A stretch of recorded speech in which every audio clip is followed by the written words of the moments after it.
Revolução Interior, uma onda mundial pela paz. Proposta de paz de 2004 por Daisaku Ikeda.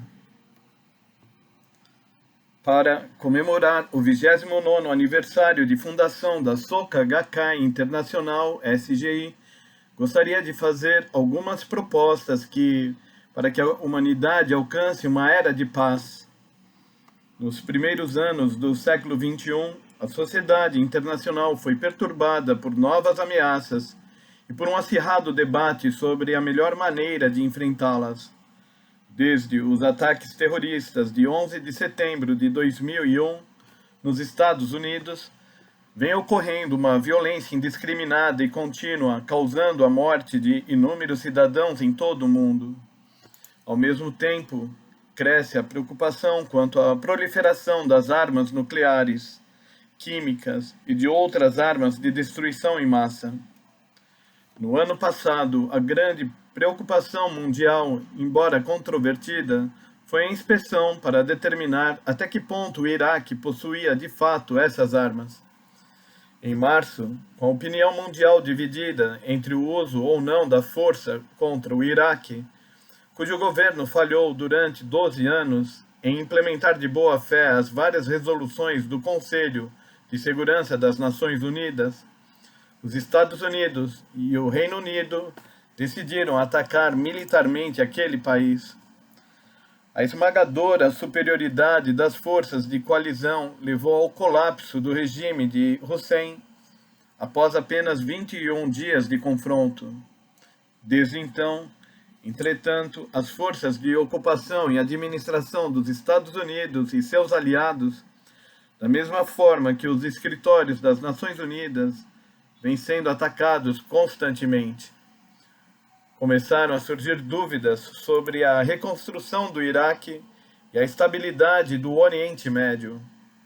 Desordem semelhante ocorre no Afeganistão, com uma ofensiva militar destinada a extirpar a organização terrorista Al-Qaeda. Embora uma constituição tenha sido afinal adotada em janeiro deste ano, ainda persistem ataques atribuídos a remanescentes do regime talibã. E há risco de que essa situação venha a piorar. A comunidade internacional não pode e não deve fazer vista grossa a essas novas ameaças. Embora demonstre uma firme determinação, a realidade atual mostra que a confiança exclusiva na força militar não basta para uma solução fundamental. Além dos desafios da reconstrução do Iraque e do Afeganistão, a questão da paz entre israelenses e palestinos continua sendo crucial.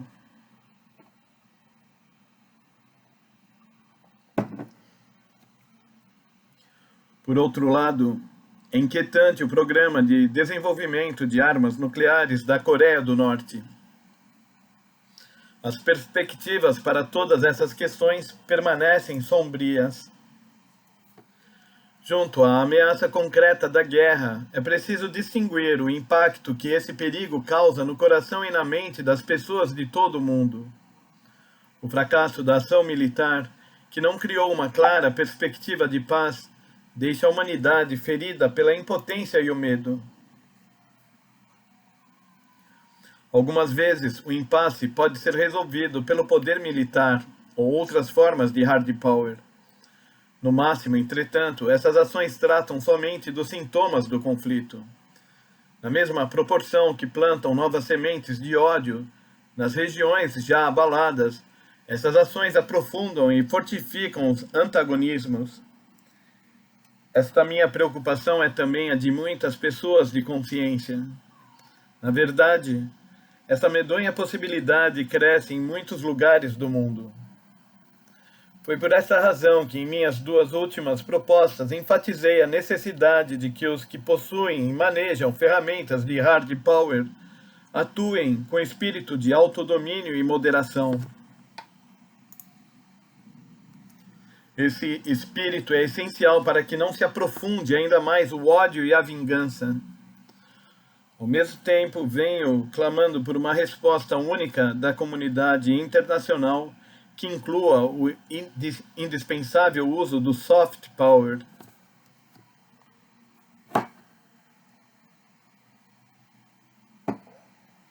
Nenhum esforço conquistará o sincero apoio das pessoas, nem criará uma paz duradoura, sem o espírito de autodomínio baseado num profundo respeito à condição humana, valor que considero a própria essência da civilização. A acentuada divisão da opinião mundial quanto à legitimidade da invasão militar no Iraque não pode permanecer. As partes devem refletir sobre seus fracassos no passado recente e renovar o compromisso com o diálogo construtivo.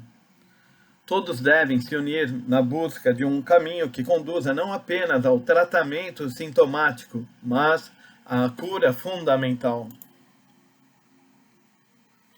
O que é preciso fazer para evitar o risco inerente à assimetria de uma guerra contra o terrorismo e que isso se transforme numa situação ainda pior?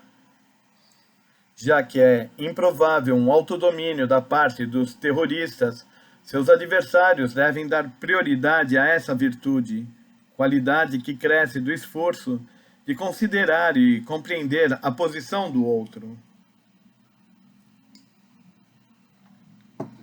Esse esforço deve preceder ao uso do hard power. Igualmente, essenciais são a coragem e a percepção para eliminar as condições subjacentes de pobreza e injustiça usadas para justificar o terrorismo. Somente assim podemos demonstrar uma genuína prova de civilização.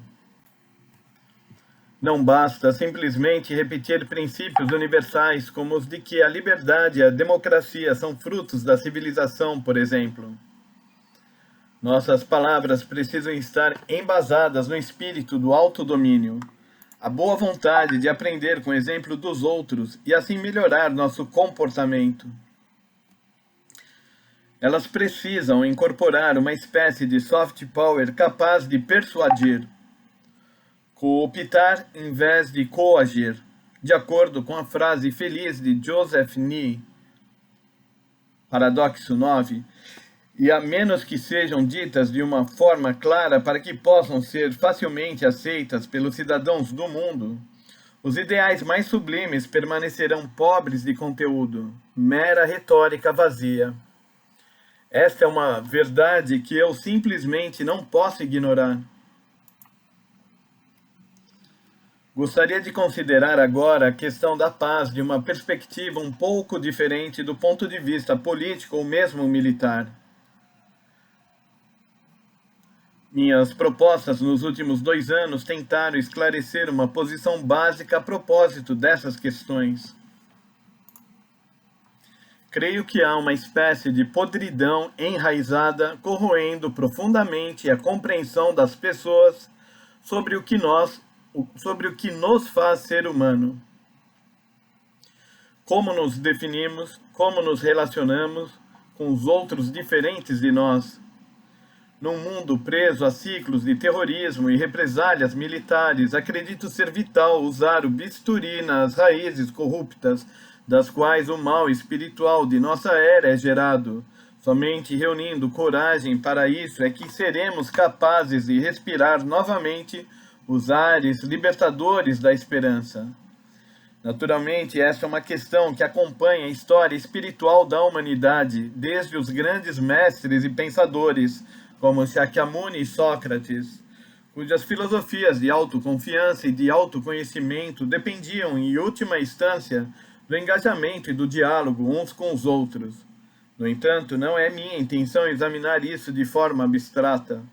Ao contrário, gostaria de considerar a questão em termos concretos, próxima ao lar e sensível a transformações por meio de mudanças sutis na atitude. Ou seja, os problemas com que se deparam os jovens e o papel da educação. Lembro-me de um livro que li na juventude. Nasci em 1928 e meus primeiros anos foram moldados pelo drama e pelo caos decorrentes da derrota japonesa na Segunda Guerra Mundial. Da noite para o dia, deu-se uma completa reviravolta nos valores estabelecidos. As pessoas se sentiam livres da longa era de trevas dos tempos da guerra e da tirania do governo militar, enfim, dos horrores da guerra. Palavras como liberdade e democracia, articuladas pelas forças de ocupação, brilhavam com um vigor e uma luz inimagináveis nos dias de hoje.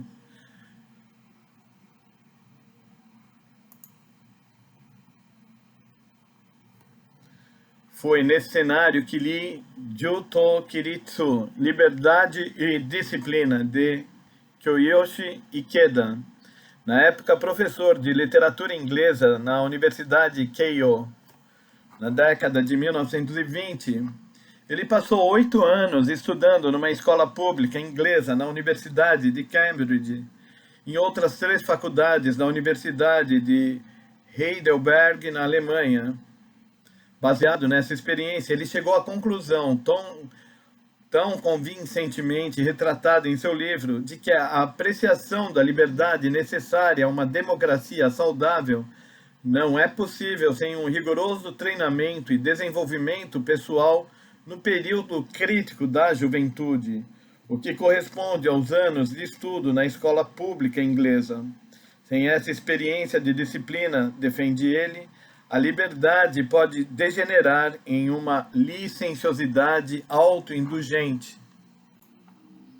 É preciso ressaltar que o livro do professor Ikeda não trata de aspectos negativos da cultura política, notadamente os preceitos de raça e de classe e a exploração do colonialismo, os quais acarretaram no surgimento da democracia parlamentar. Contudo, para as pessoas de minha geração, do pós-guerra, diante de uma crescente rejeição ao militarismo e ao fascismo e de uma luta diária pela sobrevivência, as palavras liberdade e democracia brilhavam como uma estrela da esperança, prometendo um futuro melhor e radiante. Lembro-me de Liberdade e Disciplina como um livro que continha a essência condensada da democracia anglo-saxã. O livro narra o seguinte episódio, abre aspas. Tive a oportunidade de conversar com um especialista em adestramento de cães policiais na cidade de Frankfurt, Alemanha. Era sua política que, se não se sentisse bem ou tivesse algo que preocupasse sua mente, cancelaria o treinamento do dia. Em ocasiões assim, corria o risco de que, durante o treinamento, ficasse nervoso.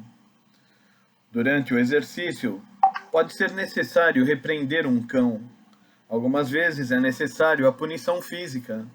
Mas se a pessoa ficar realmente nervosa, mesmo que uma vez sequer, não há mais esperança de treinar o cão. O animal desprezará o treinador. Além disso, um cão não aceita ser treinado por alguém que o desprezou. Fecha aspas. A pessoa que está sendo treinada é, de certa forma, um espelho que reflete o treinador, um parceiro indispensável. O professor Ikeda compara isso a forjar e nutrir a personalidade do meio por meio da educação, indo mais além ao afirmar, abre aspas, em aproximadamente 3 anos de estudos na Alemanha, essa foi a única coisa que pude aprender com meus limitados talentos. Fecha aspas.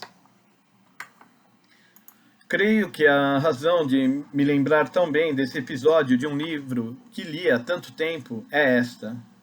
Para o treinador, o cão policial representa a presença distinta e inegável de um outro, que não se inclina facilmente à sua vontade, mas que oferece resistência.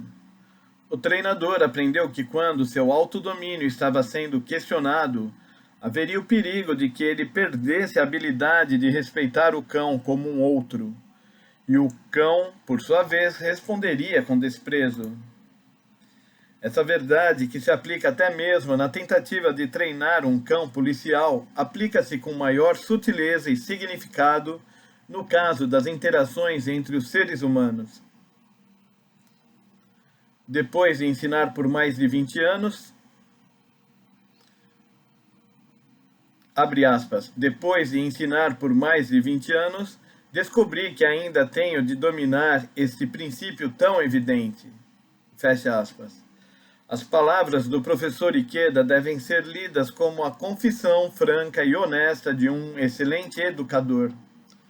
O eu requer a existência do outro.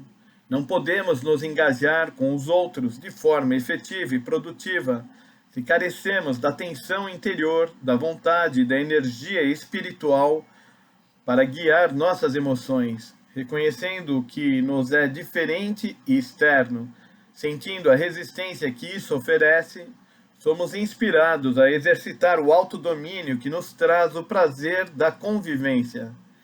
Ignorar o outro é, portanto, minar totalmente nosso ser.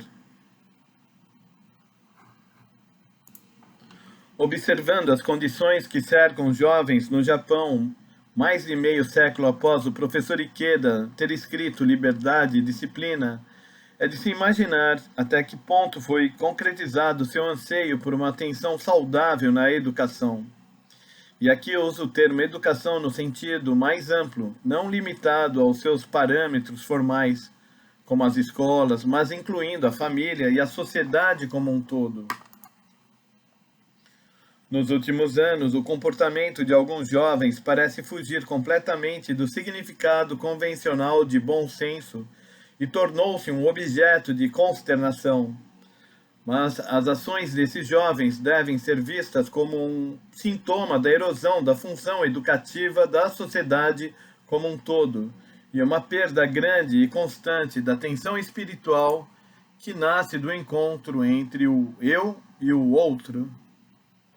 Creio que o comportamento autodestrutivo dos jovens é uma grave advertência sobre a saúde geral da sociedade.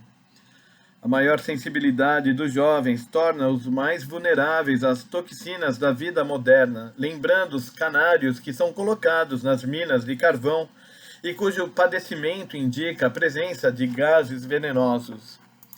Em certa ocasião, alguém disse que as duas imagens que definem o Japão do pós-guerra são as crianças mimadas, super protegidas pelos pais, e as belezas naturais desfiguradas pela desordem. Essa observação sarcástica captura as condições espirituais flácidas que prevaleceram sob a democracia do pós-guerra, na qual as pessoas evitam as dificuldades de um engajamento amplo com o mundo natural ou com seus semelhantes. Como ilustra a liberdade e disciplina, a personalidade somente pode ser forjada dentro do contexto de uma tensão interior provocada pelo encontro do eu e o outro, o que interpreto também como a inclusão do ambiente natural. A crescente prosperidade do Japão parece ter obscurecido isso. O professor Nobuo Masataka, da Universidade de Kyoto, cunhou a expressão, abre aspas, encasaísmo, fecha aspas, para descrever os sintomas da inabilidade em distinguir entre o eu e o outro, e por extensão entre os domínios públicos e privados. Essa síndrome, infelizmente comum entre os jovens japoneses de hoje, manifesta-se tanto na forma de retraimento no espaço privado, como pela rebeldia em público sem constrangimento. Se o indivíduo se satisfaz em agir todas as vezes, em todos os lugares, como se estivesse em casa, haverá pouca oportunidade de aprender o mínimo senso de etiqueta e de cidadania que dá forma concreta ao autodomínio. O autodomínio é algo que somente pode ser conquistado através de um esforço sustentado na vontade. Uma sociedade superficial e descaracterizada na qual não encontramos uma resistência real, sem uma resposta distinta da presença do outro, embora pareça livre, na verdade não o é. Há algo sufocante e claustrofóbico em uma sociedade na qual, como afirma o autor e compositor Yu Ako, abre aspas, o que quer que tenhamos e sem importar a nossa liberdade, para fazer o que quisermos, o que nos resta equivale a nada. Repetindo, o que quer que tenhamos, e sem importar a nossa liberdade para fazer o que quisermos, o que nos resta equivale a nada. Fecha aspas. A frustração que espreita constantemente por trás de nossa aparente riqueza e liberdade sinaliza a armadilha espiritual da qual as pessoas finalmente estão começando a se tornar conscientes. Um jornalista conhecido meu observou com certa surpresa que o popular Guia Anual de Novos Termos e Conceitos em uso na sociedade japonesa, Imidas, foi editado esse ano com um volume suplementar. O que fazer em diferentes situações? 55 lições de etiqueta para o mundo de hoje. Esse volume traz instruções passo a passo para o comportamento cotidiano. Das mais básicas etiquetas à mesa até a etiqueta para casamentos, funerais e outras cerimônias. Este jornalista considerou como um sinal da necessidade da época o fato de todo um volume ser dedicado a tais questões. Muitas das informações contidas no livro deveriam, há algumas décadas, ser naturalmente absorvidas pelas interações na família ou na comunidade. E eu concordo que isso realmente pareça ser um indicativo do estado da sociedade que requer a explicação detalhada do comportamento. Minhas razões para examinar a sociedade japonesa sustenta-se nisto. Acredito firmemente que as contradições e a patologia que podem ser vistas nela têm em comum profundas raízes com a patologia maior da civilização contemporânea. As reações em cadeia da violência não mostram sinais de diminuição, seja no nível macro ou no nível micro. Perder de vista o outro e se tornar profundamente dessensibilizado ao sentimento humano, e é isso que está subjacente na apatia e no cinismo, tão prevalecentes na sociedade contemporânea.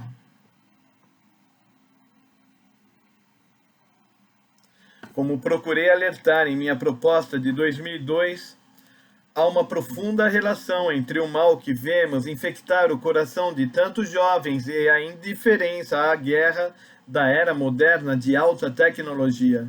Em particular, estou preocupado com o estarrecedor impacto de um tipo de conflito no qual um lado virtualmente não experimenta baixas, enquanto o outro é devastado em uma extensão desconhecida, mas claramente enorme. O experimento dos Estados Unidos de levar a liberdade e a democracia ao Iraque está encontrando severas provações na forma de uma contínua violência e ruptura. As pessoas se perguntam com que sinceridade foi colocada a questão do significado e do apelo aos princípios universais do Ocidente, aos povos cuja ética e valores se originaram de um conjunto de princípios religiosos completamente diferentes, no caso, o islamismo. Em outras palavras, teria sido este um reconhecimento pleno e respeitoso do povo do Iraque como o outro? A solução desta questão de tantas implicações, de fato, pode estar bem ao nosso alcance, em nossa vida diária. É nesse campo que podemos dar o primeiro e crucial passo. Embora pareça pequeno, esse passo não é um desvio.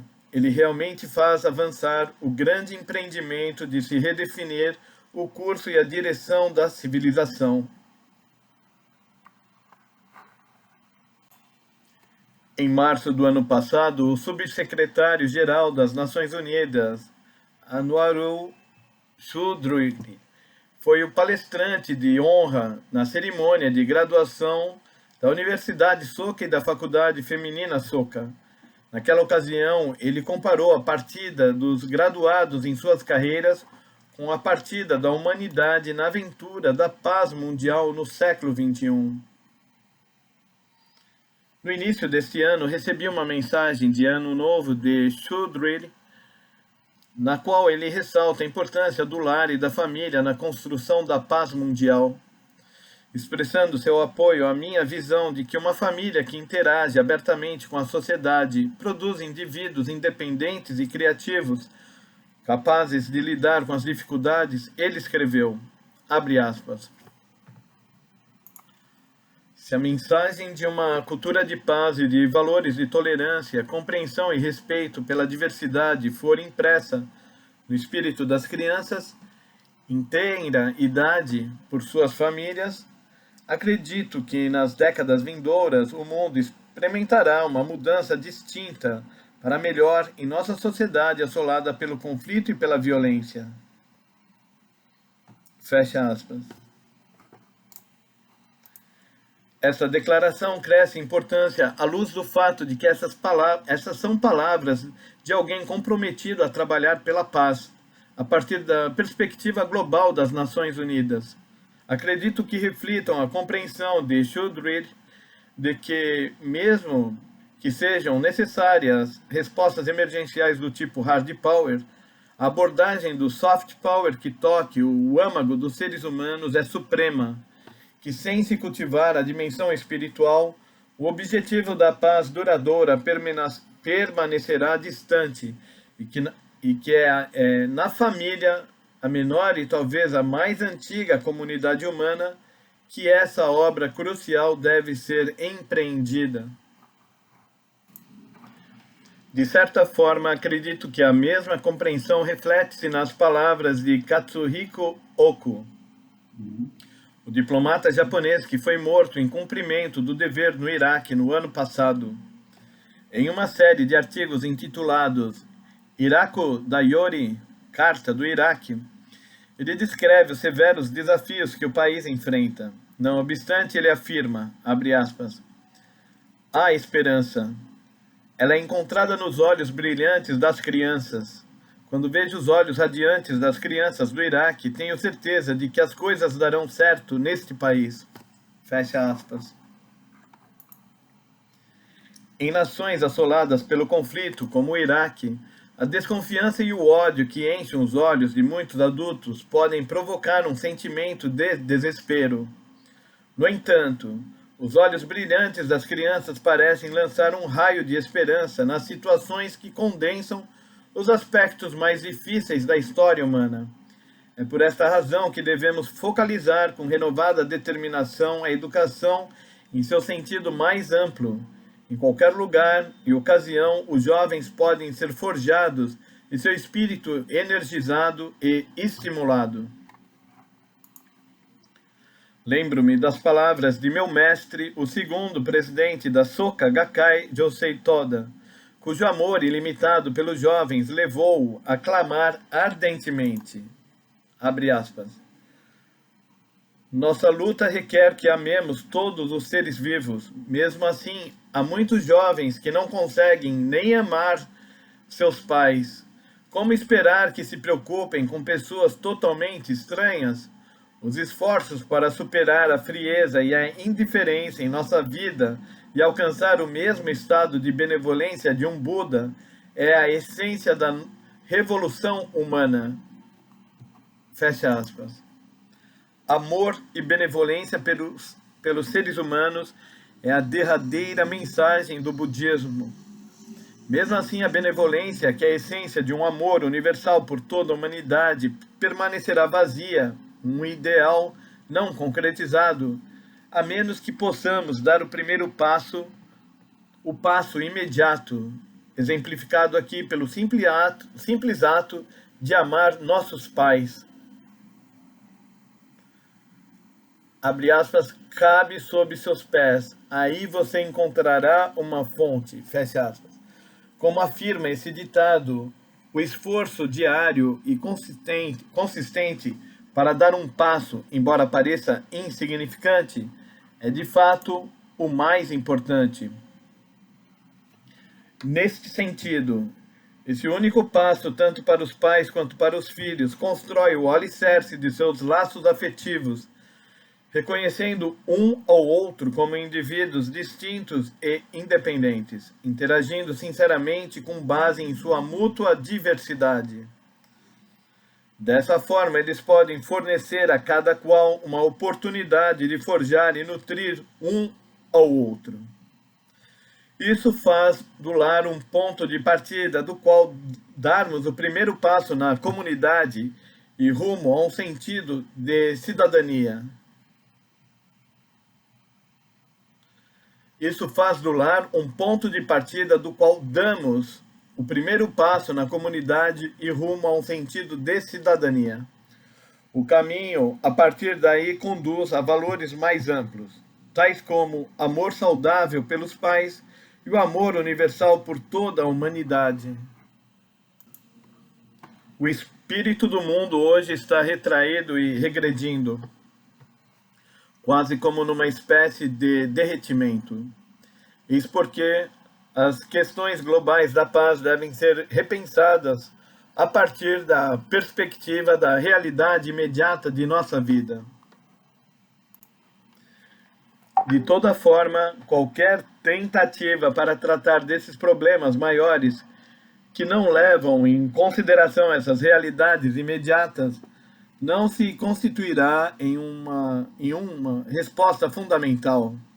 Portanto, acredito fortemente no valor de cada um de nós em iniciar a ação, dar o primeiro passo a partir de onde estamos exatamente agora.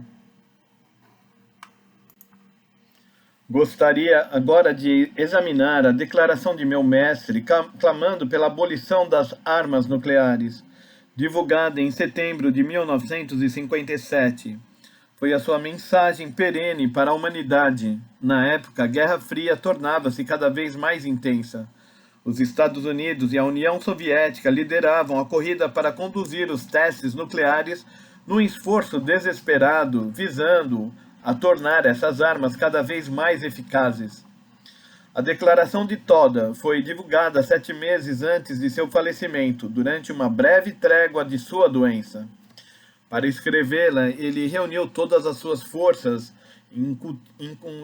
incutindo nela todo o seu ser.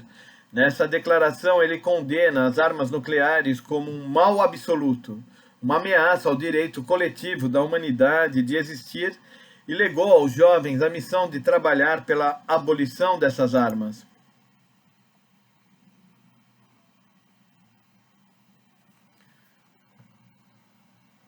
Abre aspas. Hoje surge um movimento global que clama pela abolição dos testes com armas atômicas e nucleares. É meu desejo ir além. Quero expor e arrancar as garras escondidas nas profundezas dessas armas. Quero declarar que qualquer um que faça uso dessas armas, de qualquer país que seja, vitorioso ou derrotado, deve ser sentenciado à morte. Isso porque nós, cidadãos do mundo, temos o direito à vida. Qualquer um que ameace esse direito é um demônio, a expressão máxima do mal, um monstro. Fecha aspas. A referência à pena de morte foi a maneira de Toda ressaltar o grande imperativo dos jovens de engajar-se numa completa luta espiritual pela abolição dessas armas apocalípticas e realmente demoníacas. Ela não deve ser interpretada literalmente. Na verdade, Toda salienta a importância de confrontar e eliminar o mal fundamental escondido nas profundezas da vida das pessoas. Em termos budistas, isso refere-se à ânsia de manipular e explorar outros em benefício próprio. É esse impulso profundamente enraizado que permite que as pessoas usem, sem qualquer escrúpulo, armas que instantaneamente reduzem a cinzas tantas vidas. A declaração de Toda buscava expor a falácia da teoria da intimidação nuclear usada para justificar as armas nucleares como um mal necessário. Essa vigorosa advertência contra o total desrespeito pela vida que está no âmago dessas teorias, ainda hoje mantém seu significado e impacto, considerando as ideologias políticas e militares passadas. Sua ênfase na dimensão fundamental da vida do ser humano é de relevância particularmente contemporânea. A contundente frase "arrancar as garras" demonstra uma perspectiva, um discernimento e uma percepção admiráveis.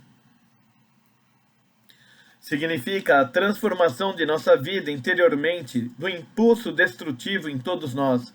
Significa ainda revivecer de forma concreta e efetiva a consciência da existência do outro e desenvolver o espírito do autodomínio, a habilidade de controlar nossos impulsos e desejos dentro do contexto dessa consciência. Esta, acredito, é a verdadeira importância da declaração de Toda. Absolutamente não é algo externo a nós que deve ter suas garras arrancadas. O grande desafio histórico de eliminar as armas nucleares parte de ações que se iniciam em nosso íntimo. Desde o início da Revolução Industrial, a civilização moderna tem vivenciado uma trajetória de avanço frenético, servida pelas ferramentas do racionalismo científico. A força motriz tem sido a cobiça desenfreada, a arrogância sem limites do ego superficial.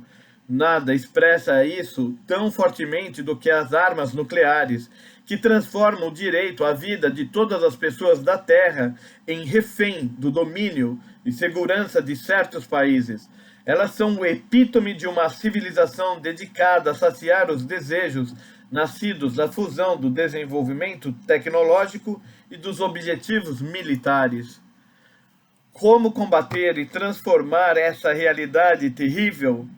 Estou certo de que a chave está na criação de uma genuína consciência do outro, o que por sua vez forma a base do desenvolvimento de virtudes como consciência pública e cidadania. 100 anos atrás, quando o mundo era escravo do imperialismo e do colonialismo, o presidente fundador da Soka Gakkai, Tsunesaburo Makiguchi, descreveu essas forças como o egoísmo nacional. Ele também declarou, abre aspas, o Estado não existe fora do indivíduo. O propósito do Estado é concretizar as aspirações que estão no coração dos indivíduos. Fecha aspas.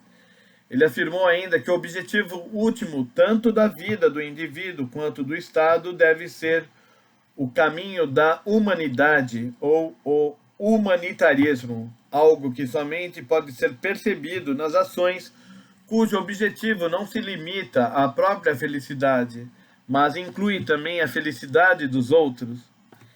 Em sua filosofia da educação, Makiguchi expressa forte simpatia pelo pensador norte-americano John Dewey, e nesse contexto as ideias de Dewey sobre a natureza de uma identidade pública como a base para a democracia são de grande interesse.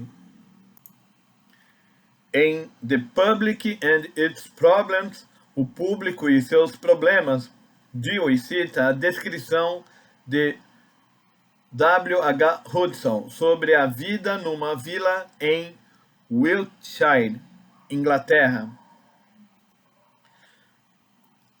Abre aspas. Cada lar possui um núcleo que liga a vida humana com a vida do pássaro e da fera. E esse núcleo está em contato com um outro, conectado como em uma fila de crianças de mãos dadas. Eu imaginei o caso de um aldeão no fim de uma vila, ocupado em talhar um pedaço de maneira ou tora, e que, acidentalmente, deixa cair o pesado machado em seu pé, causando-lhe um grave ferimento. A notícia do acidente corre de boca em boca até a outra extremidade da vila. Uma milha distante, não apenas cada aldeão saberia disso, mas também teria ao mesmo tempo uma vívida imagem mental de seu companheiro no momento do infortúnio. A afiada e brilhante lâmina caindo em seu pé, o sangue vermelho jorrando. E esse aldeão, ao mesmo tempo, sentiria o ferimento em seu próprio pé e o choque em seu corpo. Fecha aspas. O desastre que se abateu sobre um de seus companheiros não é considerado como um simples fato pelos aldeões, é sentido e experimentado como uma dor pessoal e comum. Essa sensibilidade e a conscientização da vida são a essência de uma identidade pública. É esse surpreendente senso de realidade que deixa essa forte impressão. Numa pequena comunidade como essa, não apenas os humanos, mas também a vida animal e mesmo seres não sensíveis conservam os traços distintos de sua individualidade e diversidade, e ao mesmo tempo são intimamente ligados e unidos uns aos outros dentro da estrutura de um destino partilhado. Somente entrando e participando da comunidade é que as pessoas podem adquirir um sólido senso de identidade, posicionando e dando significado à sua própria vida e morte dentro de um todo maior. Dewey declara, abre aspas, com essa condição de intimidade, o Estado é uma impertinência, fecha aspas. Isso talvez seja reminiscência de dois personagens das obras de Tolstói que dizem serem autobiográficos. Olenin, de Os Cossacos, e Levin, de Anna Karenina. Intelectuais urbanos que passam por experiências muito próximas à revelação, pelas quais suas almas são elevadas e fundem-se com a vida de todos os seres. Mas isso não deve ser confundido com um clamor de acordo com a frase de Rousseau por um retorno à natureza, o que foi objeto do escárnio de Voltaire. Quando, abre aspas, quando leio suas obras, sinto como se estivesse caminhando de quatro, fecha aspas. Como prova o fato de que Rousseau chegou ao ponto de construir uma teoria social de soberania popular, é impossível eliminar tudo que é artificial e realmente poder voltar à natureza.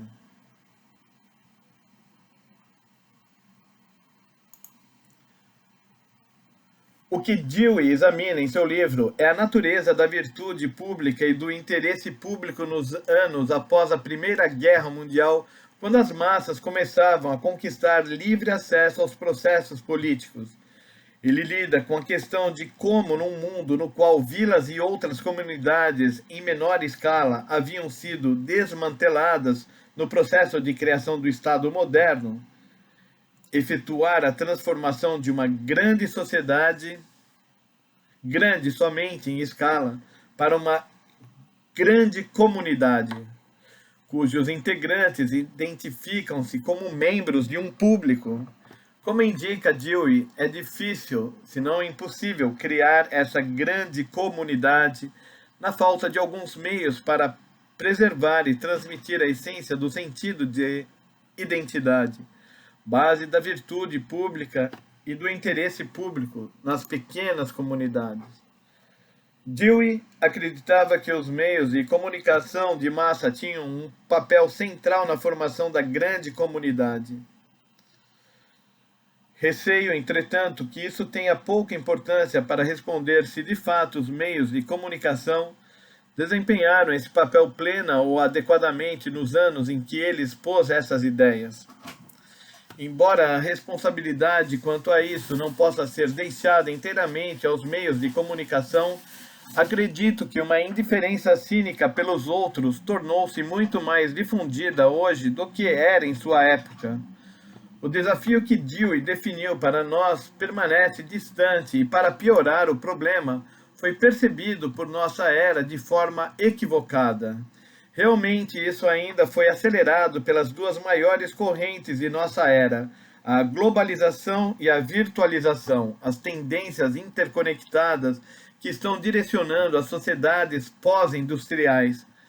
Vem ocorrendo uma reação contra a globalização em anos recentes, iniciada em grande parte pelos benefícios que se acumulam para o seu principal proponente, os Estados Unidos.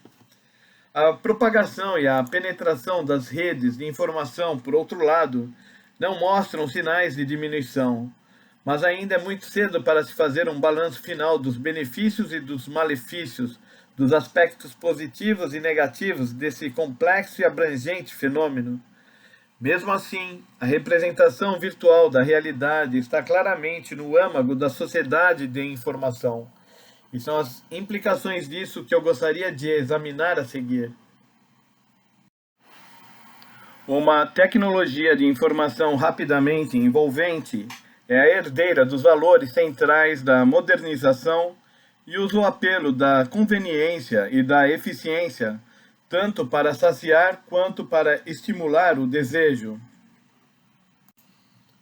Um dos resultados é o enfraquecimento das estruturas, família, comunidade, local de trabalho, escola, Estado, a partir das quais a sociedade convencionalmente vem sendo edificada.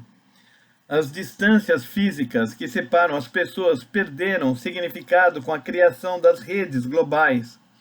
Eventos no outro lado do mundo entram em nossa vida instantaneamente pelos computadores e pela televisão, o que trouxe uma ampla e benéfica expansão da liberdade de ação e de escolha relativa aos bens e serviços, passatempos e interesses, emprego e moradia. As escolhas vêm sendo cada vez mais estendidas à família e mesmo aos cidadãos em geral. Contudo, também devemos estar cientes das armadilhas da virtualização, sobre a qual muitas dessas novas liberdades se sustentam. A propagação da internet significa que a forma pela qual a informação e a riqueza são geradas, transmitidas e experimentadas tornou-se fundamentalmente virtual. É claro que, em certo sentido, a informação também é virtual. A função original do dinheiro, por outro lado, era como prova da troca de bens e serviços produzidos pelas atividades econômicas reais. Mas no momento em que isso é separado dessas atividades e se torna objeto de especulação, os desejos são amplificados sem limites e a resistência e estabilidade, as qualidades especiais da realidade são perdidas. O resultado são ciclos desenfreados de ganância à medida que a busca pelo dinheiro gera mais desejo. Este é o vicioso encantamento da riqueza virtual. O único contrapeso eficaz é manter firmemente em vista o fato de que a informação e a riqueza virtual, embora possam aumentar nossa experiência da realidade, não podem substituí-la. Computadores e tecnologias de comunicação jamais serão um substituto para o real contato humano do diálogo. Por exemplo, a interação face a face e as salas de aula. E assim, como descobre Robinson Crusoe, o herói do romance de Defoe, em sua ilha desabitada, o dinheiro não é um substituto para os bens ou serviços, muito menos para a companhia humana. A realidade virtual é fundamentalmente incompatível com o desconfortável e até mesmo doloroso, porém essencial aspecto da experiência humana. A maneira como nos encontramos com os outros nos leva a descobrir como somos e a luta interior que disso resulta. O budismo fala do duplo sofrimento, de ser forçado a nos separar daqueles que amamos e de estar em companhia de quem odiamos. Eficiência e conveniência são frequentemente interpretadas como formas de evitar esses desagrados. Há uma certa ironia no fato de que essas medidas de tranquilidade, na verdade, fazem da vida moderna um ambiente desfavorável ao desenvolvimento do autodomínio e ao interesse pelo bem público. Embora a sociedade contemporânea seja profundamente dependente das comunicações e da tecnologia de informação, é formada e apoiada pelas atividades das pessoas. O ideal dessa era talvez seja uma rede de indivíduos livres que quebraram os elos das relações tradicionais e dos impedimentos. Para ser genuinamente livre, entretanto, eles devem ser autocontrolados, disciplinados e baseados na realidade. Devem ser capazes de fazer julgamentos claros, sem serem arrastados pelas torrentes de informação que os cercam. Mas essas são as qualidades mais difíceis para desenvolver numa sociedade virtualizada, em que há limitadas oportunidades de treinamento e de aprimoramento dos indivíduos. Como esse dilema pode ser resolvido? Acredito que a resposta está na vida do lar, mas requer que tenhamos uma abordagem diferente, talvez contra-intuitiva. É o senso comum da realidade, a reação não mediada à vida e à dor, que pode dar vida nova a esse mundo sufocantemente virtual. Se ao menos pudéssemos aprender, como os aldeões de Wiltshire, a sentir o ferimento e a dor dos outros como se fossem nossos. Até mesmo creio que essa conscientização e sensibilidade representam simplesmente a melhor forma de impedir a guerra. O rei Ashoka, famoso pela unificação da Índia antiga, iniciou seu drama interior que radicalmente reorientou sua vida para a paz. Após testemunhar o enorme horror e morte causados pela guerra, Sadakata, essa revolução interior que transformou o restante de seu longo reinado, ocorreu porque sua vida foi receptiva à realidade do sofrimento que sua decisão de invadir um país vizinho causara. Acredito que cada um de nós, em nossas cercanias imediatas e em nossas relações íntimas, encontra oportunidades similares para exercitar e desenvolver as possibilidades de empatia com o sofrimento alheio. A menos que haja tristeza, não pode haver alegria. A menos que haja sofrimento, não pode haver felicidade. A essa altura, as observações de Masahiro Morioka, professor de Ciências Humanas da Universidade da província de Osaka, sobre a patologia subjacente da civilização contemporânea, são muito interessantes. Abre aspas.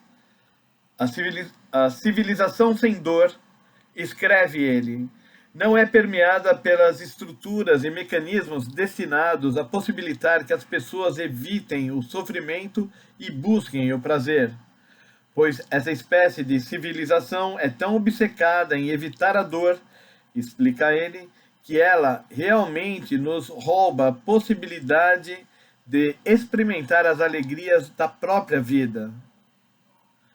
Como resultado, acabamos vivendo em vidas vazias, cercados pelo dinheiro e bens, mas sem conhecer a profunda alegria de viver. Fecha aspas. Numa sociedade assim, é a consciência e a responsabilidade pelos outros que são perdidas. Cito novamente o professor Morioka, abre aspas, aqueles que melhor conseguem anestesiar-se contra a sua própria dor são menos capazes de sentir a dor dos outros, são incapazes de ouvir o grito dos outros e os desrespeitarão sem se dar conta do que fizeram. Fecha aspas. Ele também descreve, abre aspas, quando se encontram em conflito com os outros, não há um diálogo genuíno, pois não fazem nenhuma tentativa de alterar sua própria estrutura de referência. Eles continuam a se afirmar, mesmo que isso signifique colocar os outros de lado. Fecha aspas. Viver dessa forma é viver sob a influência do que o budismo chama de ímpeto demoníaco, que usa e força os outros à vontade de alguém. O professor Morioka olha para o poder da própria vida, para a fonte de energia que quebra esse impasse e que pode mudar as pessoas a partir de seu íntimo. Ele chama pelo rejuvenescimento da vitalidade humana natural, a mais urgente prioridade. A questão que o professor Morioka define é uma preocupação central no budismo e é simbolizada pelos 4 encontros, que tradicionalmente se diz terem motivado Shakyamuni a abandonar seus apegos seculares e dedicar-se à busca da verdade. Como se sabe, o homem que se tornaria conhecido no mundo inteiro como o Buda nasceu príncipe do clã Shakya, na Índia antiga. Vivia uma vida de conforto, nada lhe faltando. Até que um dia uma grande dúvida surgiu em seu íntimo. Abre aspas. Embora eu tenha nascido rico e seja extremamente gentil e bondoso, Como vocês podem ver, um dia ocorreu-me o seguinte pensamento: em sua tolice, os mortais comuns, mesmo sabendo que irão envelhecer e não terão como evitar isso, quando veem outros envelhecendo ou entrando em declínio, ponderam, se afligem e sentem vergonha e ódio, sem jamais pensar que o problema também é seu. Em sua tolice, mesmo sabendo que irão adoecer e que não poderão evitar a doença, quando veem outros adoecerem, ponderam, se afligem e sentem vergonha e ódio, sem jamais pensar que o problema também é seu. Em sua tolice, os mortais comuns, mesmo sabendo que irão morrer e que não poderão evitar a morte, quando veem os outros morrendo, ponderam, se afligem e sentem vergonha e ódio, sem jamais pensar que o problema também é seu. Fecha aspas. A tradição budista afirma que a decisão de Shakyamuni de buscar a verdade foi motivada pelo seu confronto com a realidade do sofrimento humano.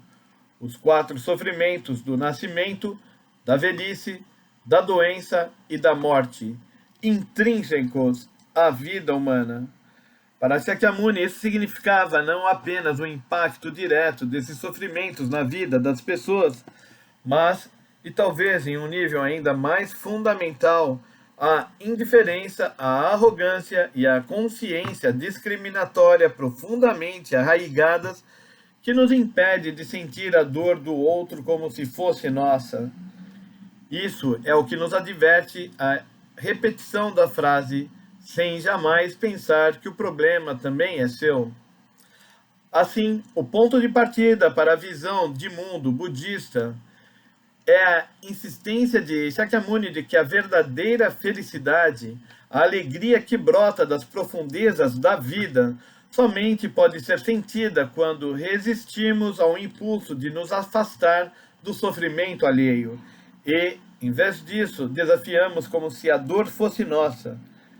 Essa felicidade vive e respira somente quando consideramos o sofrimento como uma oportunidade de forjar e temperar nossa vida interior e nos comprometemos com a árdua, porém recompensadora missão de trabalhar tanto pela nossa felicidade quanto pela dos outros. A civilização contemporânea, determinada a evitar toda a dor, tentou ignorar a morte. Antes de enfrentar os sofrimentos inevitáveis da vida e da morte, tentamos administrá-los e controlá-los com a biotecnologia e com as modernas terapias médicas. Esses esforços de grande valor em si geralmente requerem um trabalho ainda mais árduo para desenvolver modos de vida humana e social que possibilitem às pessoas superar esses sofrimentos e desfrutar uma vida realmente plena.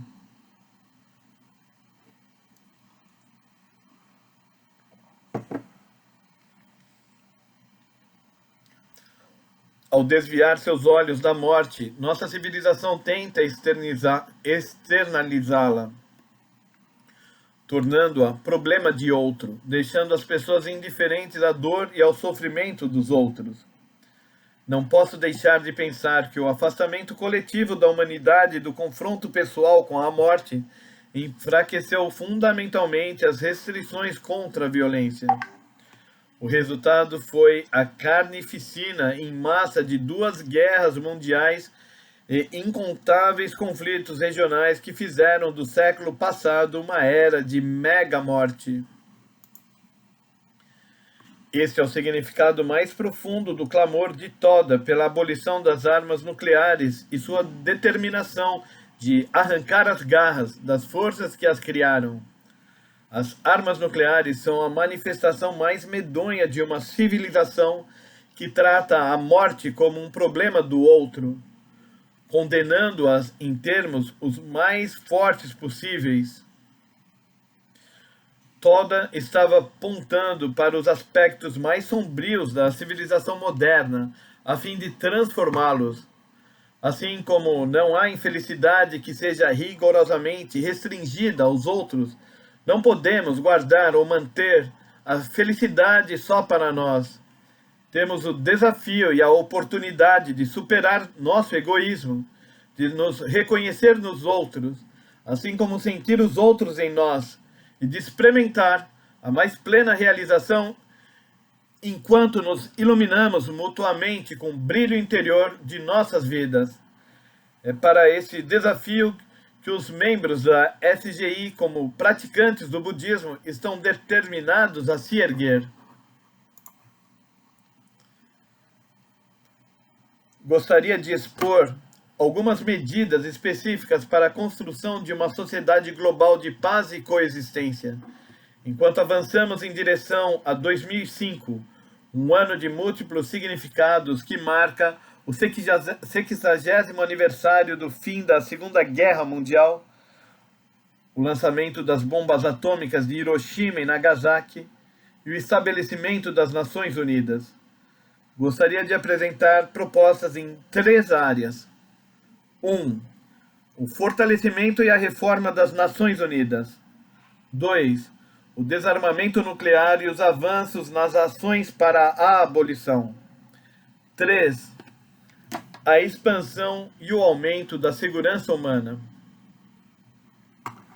Além do debate sobre o uso da força militar, a crise do Iraque ressaltou a incapacidade das Nações Unidas de atuar adequadamente quando ocorrem sérias divergências de opiniões entre os membros do Conselho de Segurança. Perante a profunda preocupação com tal situação, foi lançado o painel de alto nível sobre ameaças, desafios e mudança, iniciativa do secretário-geral das Nações Unidas, Kofi Annan. Sua primeira reunião foi realizada em dezembro de 2003. Seus objetivos: examinar os atuais desafios para a paz e a segurança, promover a ação coletiva para enfrentar esses desafios, rever o funcionamento dos principais organismos das Nações Unidas e as relações entre eles, e aconselhar formas de fortalecimento da ONU por meio de reformas de suas instituições e procedimentos. Os resultados de suas deliberações devem ser encaminhados ao secretário-geral em dezembro, antes do término da sessão ordinária da Assembleia Geral das Nações Unidas. O presidente do painel é o ex-primeiro-ministro da Tailândia, Anand Paniyarachun. Em outubro de 2000, nós nos encontramos em Tóquio e conversamos sobre as perspectivas para as Nações Unidas no século XXI, destacando suas inevitáveis limitações como organismo coletivo de Estados soberanos. Ele observou que a organização foi eficaz na mesma proporção que seus Estados-membros desejavam que ela fosse. Salientou, porém, que sua existência deveria ser acolhida como uma fonte de esperança, que inegavelmente fez do mundo um lugar melhor. Compartilho plenamente seu ponto de vista. Há, em certos pontos, questões que persistem, como a eficiência ou até mesmo a necessidade das Nações Unidas. Alguns aspectos da organização, conforme ela se apresenta, podem de fato ser incompatíveis com a realidade do mundo de hoje. Mas, com 191 Estados-membros, não há outra organização que possa ser considerada universal além das Nações Unidas, pois é o único organismo que pode realmente servir de base para dar legitimidade à cooperação internacional. Na falta de uma alternativa conveniente, o melhor caminho é o seu fortalecimento e torná-la mais efetiva.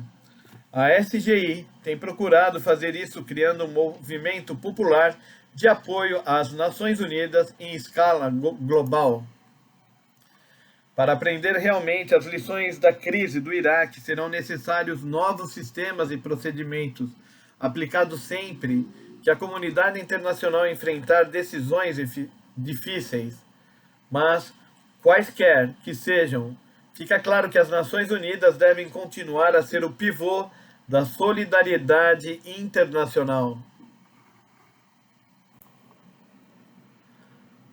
Gostaria de apresentar 2 propostas para a reforma institucional das Nações Unidas e ideias para garantir seu funcionamento efetivo.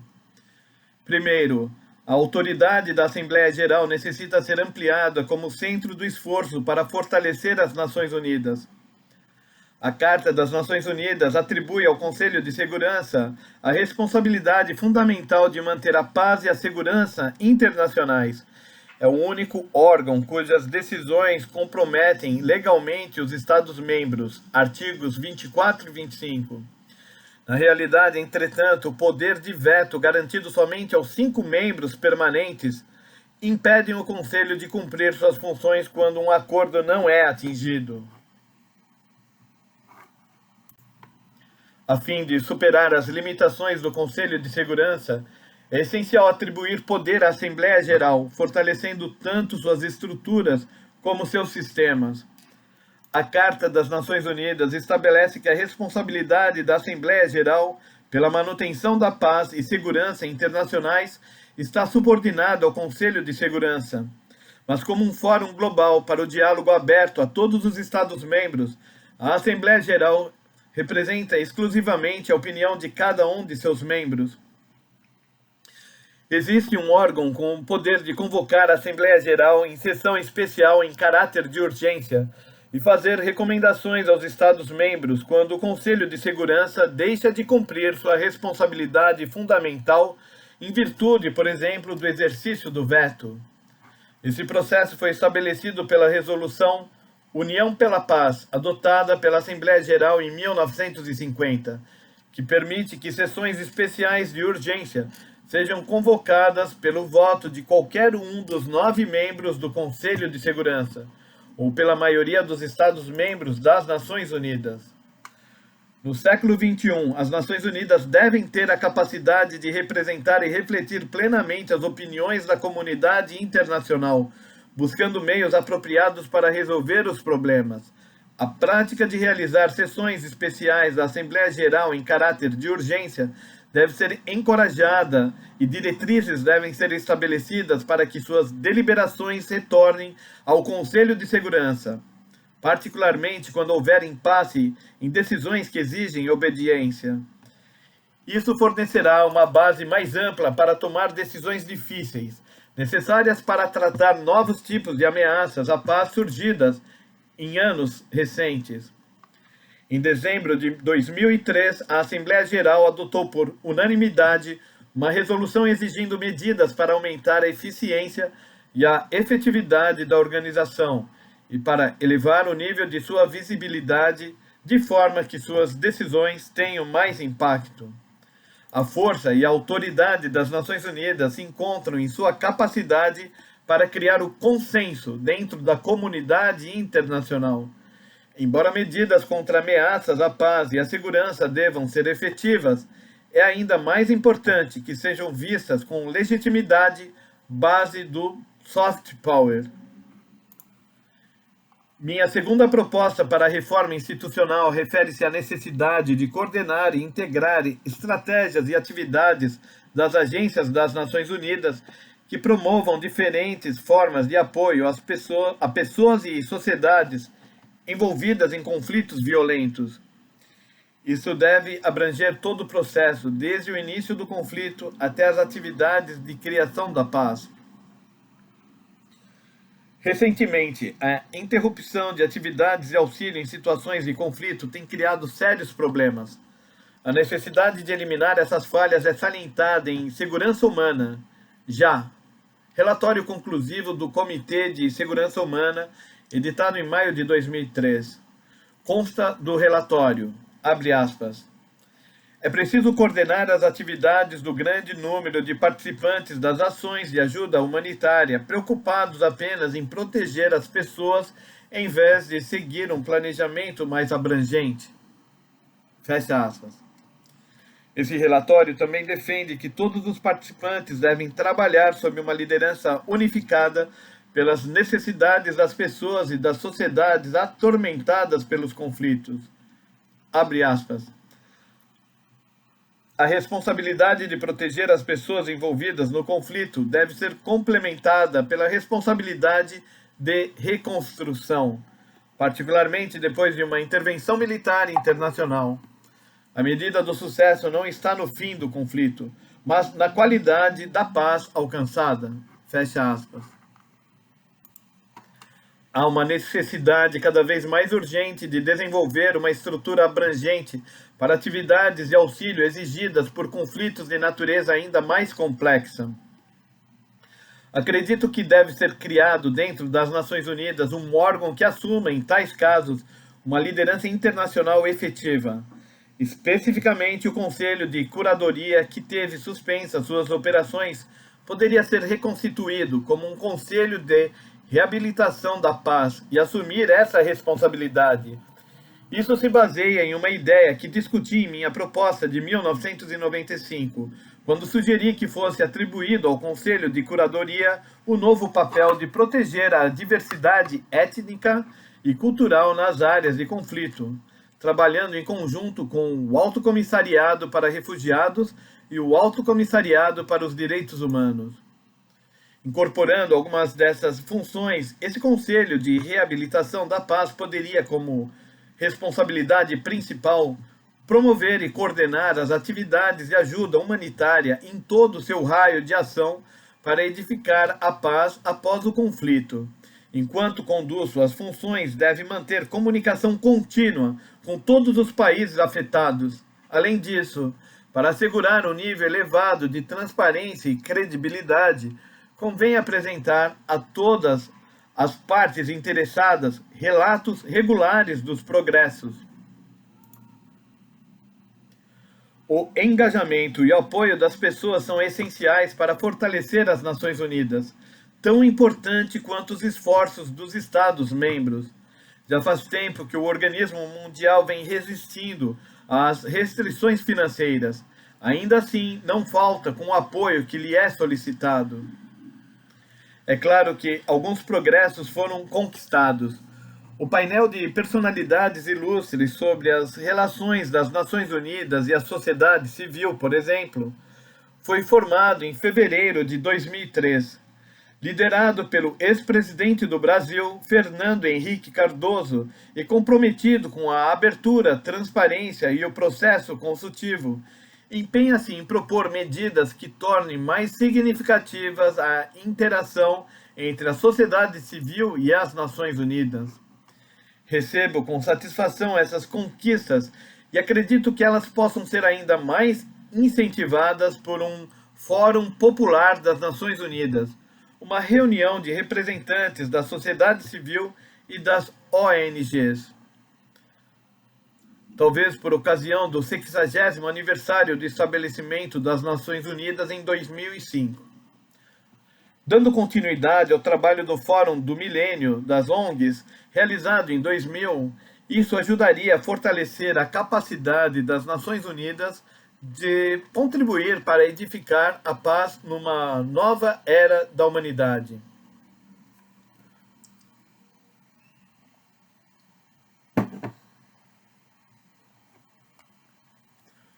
O Centro de Pesquisa de Boston para o Século XXI, Instituto para a Paz Internacional, fundado em 1993, apoiou as Nações Unidas durante seu 50º aniversário de 1995, promovendo uma série de diálogos a respeito das recomendações da Comissão sobre Governança Global. A publicação desses diálogos no livro A Resposta do Povo aos Nossos Vizinhos do Mundo foi seguida por 2 seminários nas Nações Unidas, explorando em particular a ideia da Comissão para um Fórum da Sociedade Civil. A SGI e suas instituições afiliadas estão comprometidas com a construção de uma solidariedade popular global, apoiando as Nações Unidas por meio de atividades tais como cooperação em pesquisas e patrocínio de simpósios e fóruns públicos. Complementando essas sugestões para a reforma das Nações Unidas, gostaria de frisar a importância de criar uma tendência mundial para solucionar conflitos, com a aplicação de leis como principal medida de defesa contra o terrorismo. Importantes passos já foram dados nessa direção. Por exemplo, a criação do Comitê contra o Terrorismo, CTC, nas Nações Unidas, com base da Resolução 1373 do Conselho de Segurança, adotado em setembro de 2001, e o Grupo de Ação contra o Terrorismo, estabelecido com o propósito de auxiliar as atividades do CTC durante a cúpula do G8, realizada em Evian, França, em junho de 2003. A prevenção contra o terrorismo requer o aperfeiçoamento da função e eficiência dos sistemas judiciários de cada país. O Comitê de Cooperação Internacional é essencial no apoio aos esforços nacionais, e as organizações descritas anteriormente podem desempenhar um papel-chave.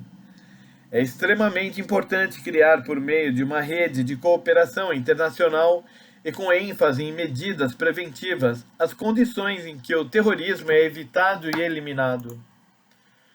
O Tribunal Penal Internacional, TPI, deve ser o centro nesse processo. Aberto oficialmente sob juramento de seus juízes em março de 2003, o TPI é a primeira Corte Criminal Internacional permanente estabelecida para julgar indivíduos por crimes de guerra, genocídio ou crimes contra a humanidade. É importante aumentar o número de estados participantes no TPI e incentivar seu funcionamento efetivo. O TPI pode ajudar a romper o ciclo de ódio e violência que conduz ao conflito e ao terror. Pode contribuir para estabelecer uma cultura de solução de conflitos, recorrendo-se à lei em vez da força. Universalidade e credibilidade são fundamentais para a eficácia do tribunal. E, nesse sentido, também se requer a maior participação possível na condição de ONG. A SGI se empenhará em desenvolver um amplo apoio popular ao TPI por meio de diversas atividades para elevar a consciência pública de sua existência e o potencial que ela representa.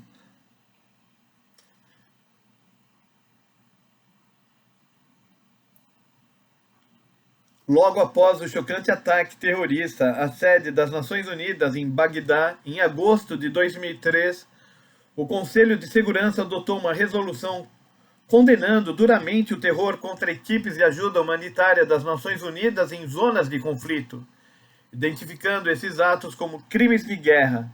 Deveria ser estabelecido um princípio para julgar crimes hediondos de terrorismo em um fórum judicial internacional como o TPI. Não devemos subestimar o potencial intimidatório dessas medidas. Nesse sentido, também é necessário reforçar a lei humanitária internacional, desenvolvida para definir a conduta legalmente aceitável de combatentes em tempos de guerra. Assim, será possível responder a novos tipos de conflito, como as guerras civis que se espalham para além das fronteiras internacionais e assegurar o espírito da lei humanitária nas medidas contra o terrorismo. Gostaria de discutir algumas perspectivas para reduzir e, por fim, eliminar os arsenais nucleares no mundo. Em dezembro de 2003, o governo do Irã assinou um protocolo adicional com a Agência Internacional de Energia Atômica, AIEA, garantindo a seus inspetores amplos direitos de acesso. No mesmo mês, a Líbia concordou em desmantelar seus programas para desenvolver e fabricar armas de destruição em massa, incluindo armas nucleares. O país também concordou em aceitar uma equipe de inspeção internacional imediatamente. Apesar de essas notícias representarem um enorme progresso nos esforços para a não proliferação nuclear, eliminando totalmente a ameaça de armas nucleares do mundo, infelizmente continua sendo uma perspectiva distante. Tenho a convicção de que, para conseguir uma suspensão duradoura, será vital mudar a ênfase da não proliferação, a questão principal em anos recentes, para redução e sua consequente abolição. Obviamente, a defesa da não proliferação é pré-requisito de progresso no desarmamento nuclear. Eis porque tenho repetidamente bradado para que entre em vigor o quanto antes o Tratado Abrangente de Proibição dos Testes Nucleares, CTBT, cujo texto foi finalizado em 1996.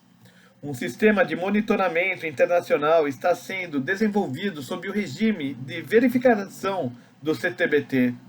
Quando entrar totalmente em operação, não mais será possível ocultar testes nucleares.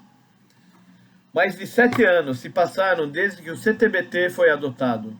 Embora o tratado esteja definhando, aguardando entrar em vigor, o medo de mudanças para retomar os testes nucleares tem aumentado.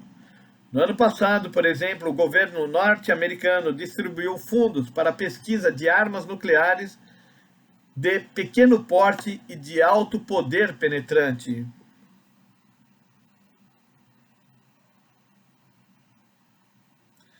Em julho de 2003, o CTBT foi ratificado pela Argélia, um dos estados cuja ratificação foi necessária para que entrasse em vigor.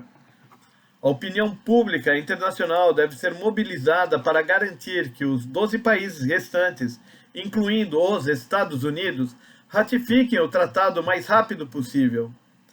Ainda com relação a essa questão, há necessidade de formalizar em um sistema global a garantia de segurança de negação, tratado firmado pelos países detentores de armas nucleares, de não usá-las contra os estados não nucleares. Medidas como essas, tomadas com seriedade, incorporam o espírito de autodomínio que mencionei anteriormente e que constitui a essência da conduta civilizada. Demonstrar esse espírito de tal forma que as pessoas do mundo inteiro possam compreendê-lo e reconhecê-lo seria o meio mais poderoso para deter a guerra e o terrorismo. E nada seria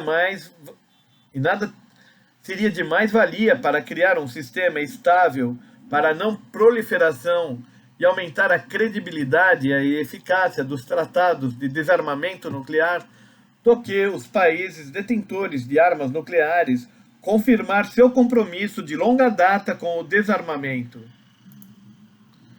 O objetivo principal do Tratado de Não Proliferação de Armas Nucleares, TNP, é evitar a propagação de tais armas. Não podemos, porém, ignorar o fato de que o TNP possui mais signatários do que qualquer outro tratado relacionado às armas nucleares, por uma razão muito simples. Seu texto exige que as nações busquem negociações de boa-fé para eliminar seus arsenais nucleares. Artigo 6º. Em 1995, por ocasião da decisão de estender o tratado indefinidamente, foram adotados os documentos Fortalecendo o Processo de Revisão do Tratado e Princípios e Objetivos para a Não Proliferação e o Desarmamento Nuclear. Esse fortalecimento da estrutura para o desarmamento deve ser entendido como manifestação da força da vontade da comunidade internacional. Em minha proposta do ano passado, sugeri que em 2005, ano em que está programada a próxima conferência de revisão do TNP e que marca o 60º aniversário do lançamento das bombas atômicas em Hiroshima e Nagasaki, fosse convocada uma sessão especial da Assembleia Geral das Nações Unidas dedicada à abolição das armas nucleares, com a participação de chefes de Estado e de governo.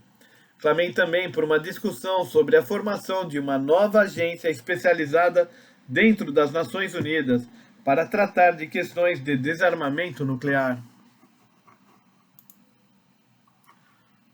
O documento final adotado pela Conferência de Revisão do TNP 2000 inclui o compromisso inequívoco das nações portadoras de armas nucleares em eliminar totalmente seus arsenais. Este documento também pede o engajamento mais adequado possível de todas as nações portadoras de armas nucleares no processo condutor à eliminação total de tais armas. A importância desses compromissos jamais deve ser esquecida e todos os esforços devem ser feitos para concretizá-los.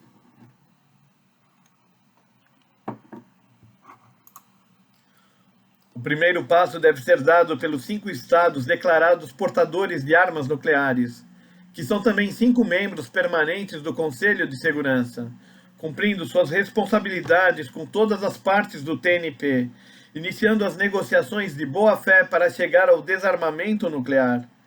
Estou convencido de que o acordo dessas 5 potências para iniciar negociações na Conferência de Revisão do TNP de 2005 ou na sessão especial da Assembleia Geral que estou propondo, ofereça uma solução para acabar com o impasse atual. Clamo ainda mais fortemente para que se comece a redigir uma petição para a abolição nuclear. Gostaria de comentar agora os esforços para amenizar os temores de que a Coreia do Norte esteja desenvolvendo armas nucleares, que tem aumentado desde dezembro de 2002, quando foi anunciada a decisão de reativar suas instalações nucleares. Conversações foram realizadas em Pequim em agosto de 2003 entre 6 nações: Estados Unidos, Rússia, China, Coreia do Sul, Coreia do Norte e Japão. Apesar de não ter havido nenhum progresso, as partes chegaram a um consenso em alguns pontos, conforme demonstra o resumo emitido pela China, país anfitrião, como resolver a questão nuclear pacificamente por meio do diálogo para manter a paz e a estabilidade na Península Coreana e abrir o caminho para a paz permanente. E não tomar atitudes que possam agravar a situação no processo de solucionar a questão pacificamente. Tentativas para manter mais conversações cessaram, embora em janeiro deste ano a Coreia do Norte tenha aceito uma delegação norte-americana não oficial e autorizou a inspeção de suas instalações nucleares. Pouco progresso se obteve. Para o Japão, a questão do rapto de japoneses por agentes da Coreia do Norte no ano passado. Repetindo, para o Japão, a questão do rapto de japoneses por agentes da Coreia do Norte no passado não pode ser ignorado. Entretanto, é importante que cada país tome iniciativas positivas para desenvolver a estrutura do diálogo multilateral que finalmente surgiu, aderindo ao espírito do resumo mencionado.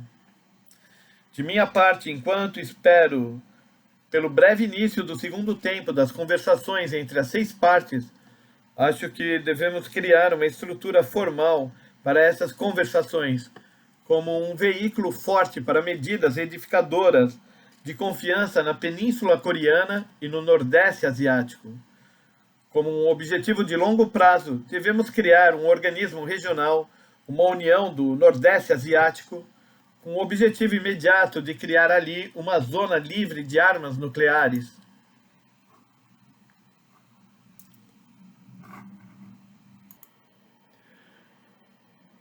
Segurança humana é um conceito recente surgido do esforço para repensar antigas concepções. É um novo enfoque centrado na segurança das pessoas e não na do Estado. Trata não somente das ameaças ou das formas diretas de violência como a guerra, o terrorismo e os crimes, mas também a pobreza e a poluição ambiental, a violação dos direitos humanos, a discriminação e a falta de acesso à educação e ao saneamento. Todas essas questões afetam seriamente a segurança e a dignidade dos seres humanos. Em sua mensagem do Ano Novo, o secretário-geral das Nações Unidas, Kofi Annan, alertou que a guerra no Iraque tem desviado a atenção do mundo para as ameaças que matam milhões e milhões de pessoas a cada ano, como a pobreza e a fome extremas, água imprópria para consumo, degradação ambiental e doenças infecciosas. Ele apelou aos líderes mundiais para fazer de 2004 o ano em que começaremos a mudar a correnteza. Desde que o Programa das Nações Unidas para o Desenvolvimento, PNUD, delineou pela primeira vez o conceito básico de segurança humana em 1994, o reconhecimento de sua importância tem sido crescente. O ano de 2001 viu a formação do Comitê de Segurança Humana, cujo relatório Segurança Humana Já, Protegendo e Fortalecendo o Povo, mencionei anteriormente. Revendo a evolução do conceito, o relatório define segurança humana como proteção das liberdades fundamentais, liberdades que são a essência da vida e a proteção às pessoas de ameaças e situações críticas. O que achei admirável nesse relatório é que ele identifica fortalecimento junto à proteção como uma das duas chaves para a segurança humana. Frisa a importância de desenvolver o poder e habilidade inata nos seres humanos, fortalecendo-os para encontrar sua própria felicidade enquanto contribui para a sociedade. Abre aspas. A capacidade das pessoas de agir por si sós e pelos outros é a segunda chave para a segurança humana.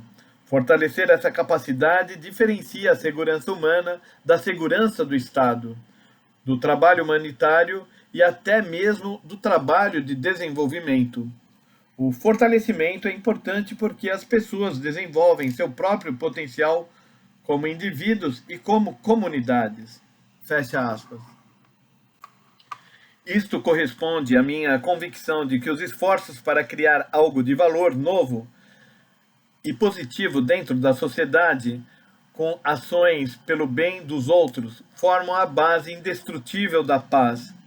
Conforme frisei em muitas ocasiões, incluindo a parte inicial desta proposta, acredito que a educação deve ser o centro dos esforços para estender a segurança humana. Estima-se que hoje existam no mundo 860 milhões de adultos iletrados e 121 milhões de crianças que não têm acesso à escola. A campanha Educação para Todos, liderada pela Organização das Nações Unidas para a Educação, a Ciência e a Cultura, UNESCO, visa a tornar a educação básica uma realidade universal. O ano passado foi também o início da Década Internacional das Nações Unidas para a Alfabetização, 2003 a 2012. A alfabetização abre as portas para o saber, possibilita às pessoas a desenvolver suas habilidades inatas e seu pleno potencial. Incentivar a alfabetização entre mulheres, que representam 2/3 dos iletrados, e possibilitar às meninas maior acesso à educação de primeiro grau significa, sem dúvida alguma, melhora significativamente a vida não só delas próprias, mas também a de seus familiares e de sua comunidade. O relatório Situação Mundial da Infância 2004, divulgado pelo Fundo das Nações Unidas para a Infância, UNICEF, em dezembro de 2003, adverte que nenhum dos objetivos de desenvolvimento mundial pode ser atingido sem o progresso na área da educação das meninas e clama por uma reforma urgente nos esforços de desenvolvimento internacional. A falta de fundos tem levado muitos países a ficar para trás na promoção da educação primária. Este é um obstáculo que pode ser eliminado pela cooperação internacional. Segundo estimativas das Nações Unidas e do Banco Mundial, a meta da educação primária para todos por volta de 2015 pode ser atingida se a verba dos gastos militares de apenas 4 dias for destinada à educação anualmente. A educação primária universal é uma das 8 metas de desenvolvimento do milênio. Para que isso se torne uma realidade o quanto antes, acredito que um fundo para a educação primária global desempenharia um papel extremamente importante para a maior cooperação ao fundo internacional. Da mesma forma que essas iniciativas para garantir a educação básica para todos, a educação dos direitos humanos é a base para a construção de um mundo sem guerras.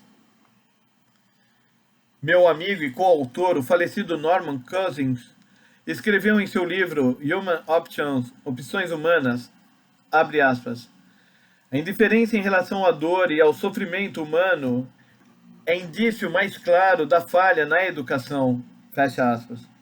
Como esse sábio jornalista e ativista norte-americano adverte, o preço de nossas falhas coletivas nos esforços na área educacional, no sentido mais amplo do termo, é o ressentimento e potencial para o conflito. Em muitas sociedades, tensões fervilham sob a superfície, prontas para entrar em violenta erupção, sobretudo quando exacerbadas pela recessão econômica e o alto índice de desemprego. Para eliminar com sucesso o conflito do mundo e construir uma base para a coexistência pacífica, precisamos transformar esses sentimentos subjacentes de hostilidade e preconceitos. Foi com isto em mente que clamei por uma década da educação dos direitos humanos para a paz, que seguiria a década da educação dos direitos humanos das Nações Unidas, de 1995 a 2004, em mensagem endereçada à Conferência Mundial contra o Racismo, a Discriminação Racial, Xenofobia e Intolerância, realizada em Durban, África do Sul, há 3 anos. Em agosto do ano passado, a Subcomissão das Nações Unidas para a Promoção e Proteção dos Direitos Humanos divulgou uma recomendação pedindo para que a Assembleia Geral proclamasse uma segunda década de educação para os direitos humanos, com início em 1º de janeiro de 2005. Acolho sinceramente essa iniciativa e peço que a implementação favoreça particularmente as crianças, as protagonistas do futuro. Ao mesmo tempo, acredito que o objetivo maior da construção de uma sociedade global de paz e coexistência deva ser mantido firmemente em vista. De sua parte, a SGI continuará a apoiar as atividades das Nações Unidas e trabalhará em parceria com outras ONGs, fazendo o máximo para promover a educação da paz e dos direitos humanos pelo mundo. O ano de 2004 é o ano da abolição da escravidão. Com certeza é uma oportunidade ideal para aprender lições importantes do passado e construir as bases para vencer o racismo e a intolerância. Nos últimos anos, a importância da educação dos direitos humanos tem sido muito enfatizada. Isso é demonstrado pelos diversos meios de comunicação que incitam o ódio contra pessoas de uma nacionalidade ou de um grupo étnico específico e a proliferação de websites de ódio que atacam pessoas por sua etnia, cultura ou crença. Essa realidade é reforçada pelo rápido crescimento da mídia, que pode alimentar o medo, solo fértil para conflitos e crimes hediondos. Em dezembro de 2003, as Nações Unidas realizaram a primeira cúpula mundial sobre a sociedade da informação em Genebra, Suíça. Além de discutir a crescente disparidade entre ricos e pobres da informação, a chamada exclusão digital, a cúpula foi uma oportunidade importante para examinar muitos aspectos da sociedade de informação, incluindo os tipos de abuso citados anteriormente. Apesar de reconhecer a liberdade de imprensa e a independência dos meios de comunicação como fatores indispensáveis, a declaração de princípios adotada pela cúpula clama pelo uso responsável e cuidadoso da informação, de acordo com os mais elevados padrões éticos e profissionais. Espero que haja uma discussão mais aprofundada das questões éticas que cercam as tecnologias emergentes, antecipando a segunda cúpula da informação no próximo ano na Tunísia. O amplo progresso nos desafios da segurança humana necessitará de ideias inovadoras e esforços sustentáveis. Para este fim, espero que as diversas sociedades do mundo se engajem numa espécie de competição humanitária visualizada por Tsunesaburo Makiguchi, disputando umas com as outras no sentido de prestar a maior e mais duradoura contribuição para a felicidade humana. Aqui podemos nos inspirar no exemplo da Tailândia, que recentemente estabeleceu um Ministério de Desenvolvimento Social e Segurança Humana. Nesse sentido, também defendo fortemente que sejam repartidos os conhecimentos e experiências por meio de iniciativas como intercâmbios técnicos e oferecer pessoal qualificado para ajudar a difundir a segurança humana em escala global. Mais importante ainda, creio que essas atividades surtirão mais efeitos se forem sustentadas pela compreensão das ações populares e não se limitar ao nível governamental.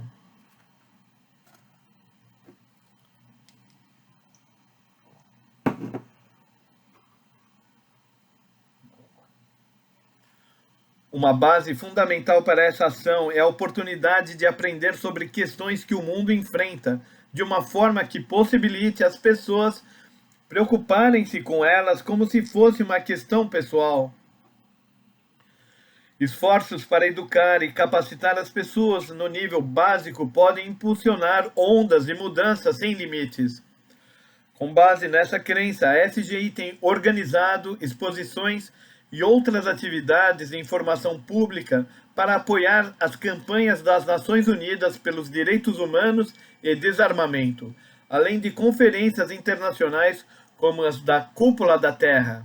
Dentre as questões exploradas estão o desarmamento nuclear, os direitos humanos e o desenvolvimento sustentável.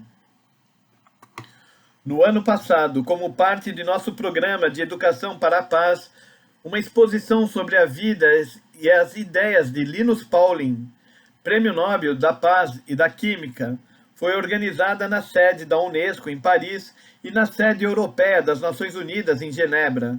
Em fevereiro, a SGI dos Estados Unidos organizará uma exposição intitulada Construindo uma Cultura de Paz para as Crianças do Mundo, na sede das Nações Unidas em Nova York. Eliminar a palavra miséria do vocabulário humano era o ardente desejo de meu mestre Josei Toda. O Instituto Toda para a Paz Global e a Pesquisa Política, que fundei pelo respeito a esse sonho, tem se engajado em projetos para promover a segurança humana e a governança global e formar uma rede mundial de pesquisa sobre a paz. Atualmente, dedico-me no diálogo com a doutora Elise Bounding, pesquisadora da paz, que há muito defende a cultura de paz como o alicerce da vida humana no século XXI. No curso de nossas conversas, a doutora Bounding observa que os seres humanos não existem somente no presente. Uma visão de curto prazo nos torna vulneráveis e indefesos ante os acontecimentos atuais. Para aumentar as esperanças, precisamos tomar ações construtivas com visão de longo prazo. Fitando o futuro distante, o presidente Toda predisse que a Soka Gakkai seria uma fonte inesgotável de esperança e inspiração para toda a humanidade. Abraçando esta nobre missão, enquanto aguardamos com muita expectativa o 30º aniversário de fundação da SGI em 2005, vamos continuar a fortalecer a solidariedade entre os cidadãos do mundo como a base para uma cultura de paz sólida e duradoura.